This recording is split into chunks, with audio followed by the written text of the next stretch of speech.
Hello, Osborne teachers. Welcome back to EdTech PD. We're going to dive back into Google Classroom so I can show you some organizational tips and tricks. And I'm also going to be showing you my sample classroom so that you can see an example of how to organize it.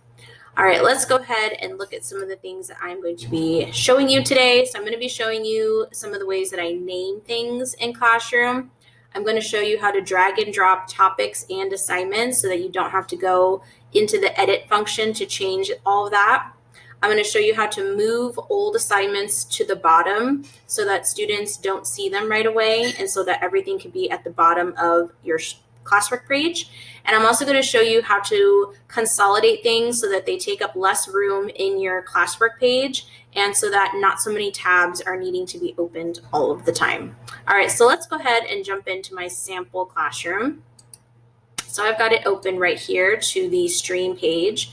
So I want to draw your attention to this message up here at the top, the We Meet Live Monday through Friday, 8:15, kind of where I got that. So this is the section when you name your classroom. This will be a static message that comes up on the header, and it also comes up here at the top, this link right here. So I just think it's a great way to have a static reminder or some sort of a uplifting message or quote, something like that that you might want to put into your header. So to reach that function, you're going to come up here to the settings.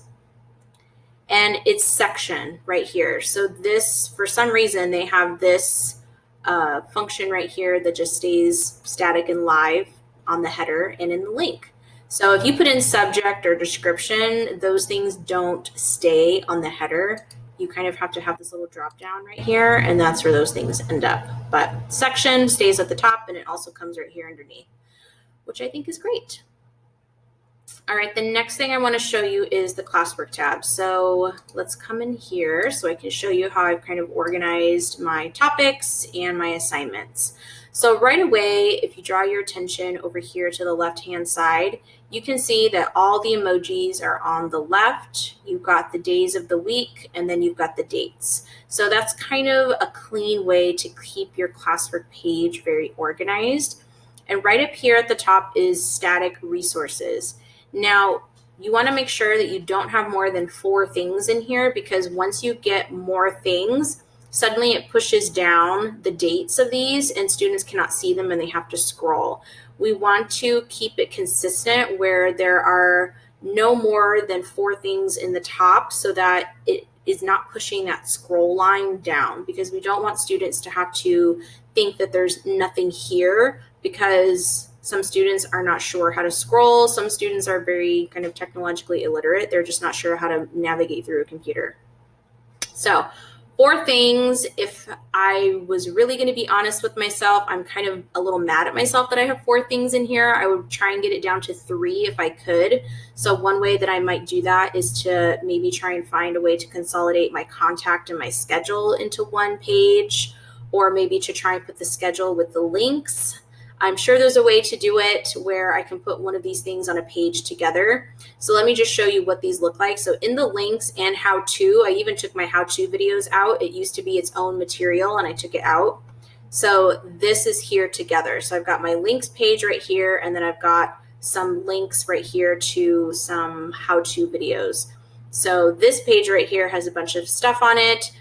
It's just a Google Doc. So the more things that you add to a Google Doc, obviously it's more pages, but you can also turn the Google Doc from portrait to landscape, so it gives you more room, and so that scroll line doesn't disappear as readily. And you can also use the table of contents function in Google Docs, so that you can link sections of that document right at the top so that all they have to do is click and it will drop them right down to the page that they're looking for. So that's just one way to kind of consolidate things together so that you don't have as much room being taken up, because we cannot shrink these assignments up like how this is being dropped down and then I can shrink it back up. Unfortunately, Google Classroom doesn't allow you to do that. So the more things you have in here, the bigger the topic is going to get. All right. Next thing is consistency. So we want to make sure that we are creating consistent patterns and structures within our Google Classroom. And one way to do that is to pick your naming convention and stick to it for the whole year. So I decided that Mondays was going to be green apples, and it's going to stay green apples for the whole school year.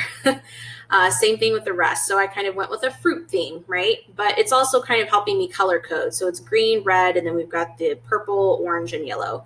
So this is going to stay this way forever. And I know that it seems kind of disappointing or kind of being a buzzkill to, not change these up with the seasons and things like that. And I know it's so fun to do that, but it really breaks the consistency of the classroom, and it makes it really hard for students to have set patterns. If they get used to Monday assignments always being the green apple, and then suddenly 3 months from now there's something else, then that's going to be really hard for their brains to kind of switch over to that when they're so used to Monday's green apple, if you see what I'm saying.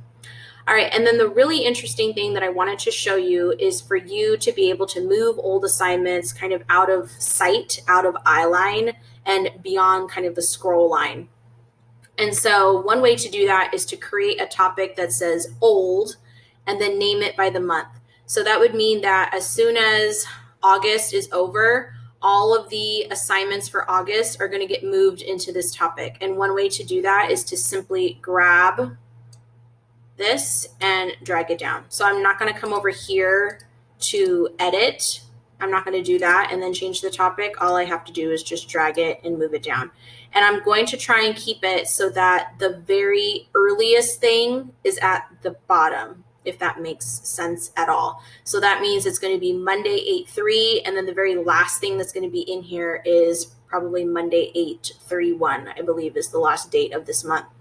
And then I'll have 3 weeks that look like this for August, and I can simply delete those out and I would just start over. So as soon as this week is done, I'm going to start dragging these assignments out of here into its own topic. I'm going to rename this old week of 8/10 to 8/14. I'll start moving those out and I'll start renaming this for the following Monday. So this will be Monday 8/17. I'll rename that, and then I can drop my new assignment in here. And so I'll just change the dates on here, keep the topics where they are. I'll move all these old assignments out here. I'll change the emoji on this Monday to a cross out so that students know that it's an old assignment. And another thing that I do in the directions for old assignment is I add this language, I keep forgetting that I can't highlight when I'm looking in this mode.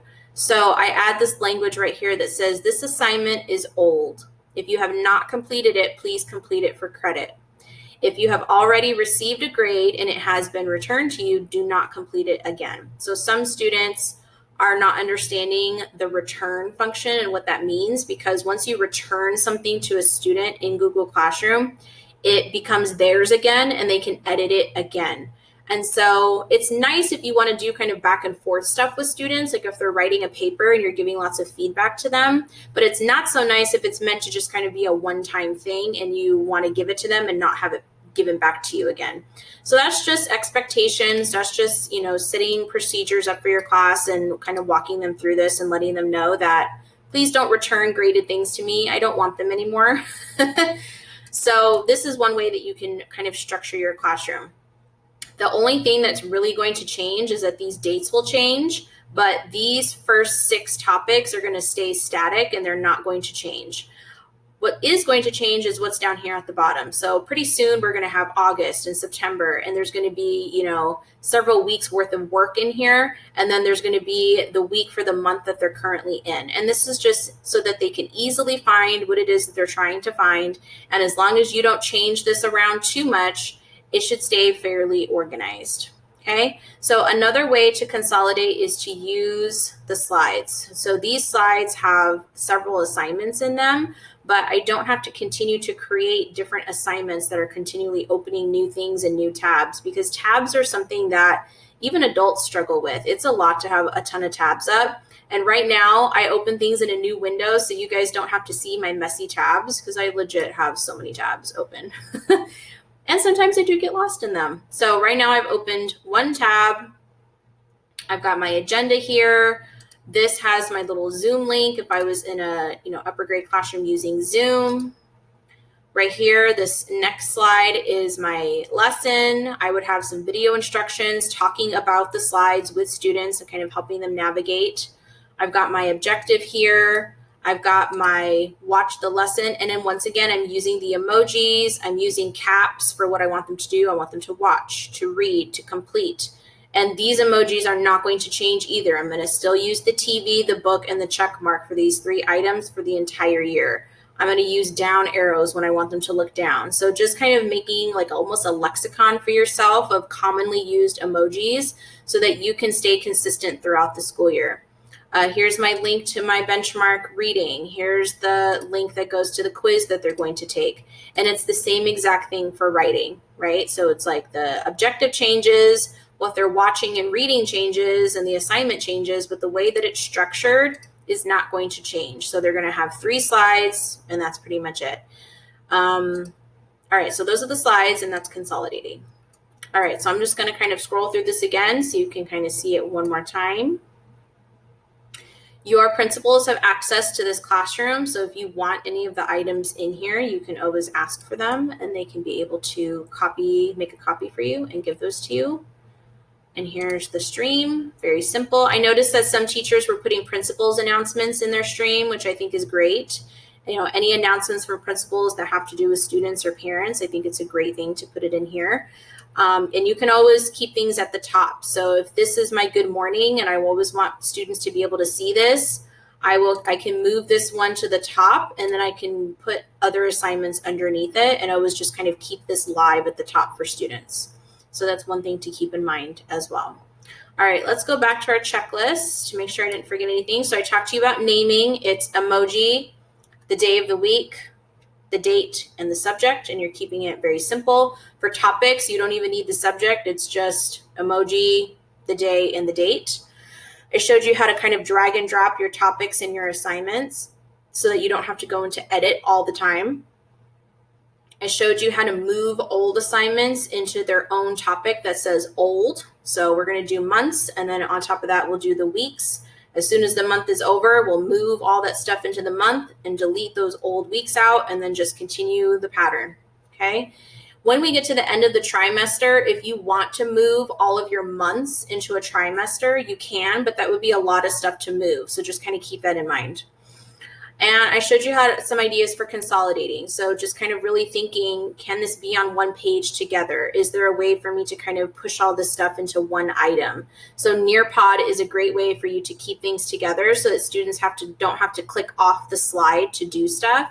If you do Nearpod, there is a Nearpod, 2 videos on Nearpod on the EdTech PD site.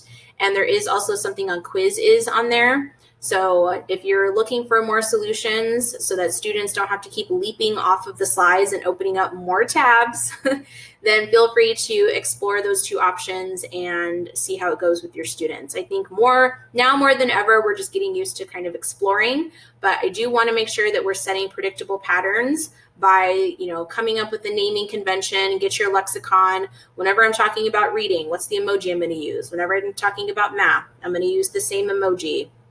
Mondays are always the same. Tuesdays are always the same. It could be color coding. It could be familiar items. It's totally up to you. You have, creativity when it comes to that. But whatever you pick, just make sure that you're ready to kind of stick to it.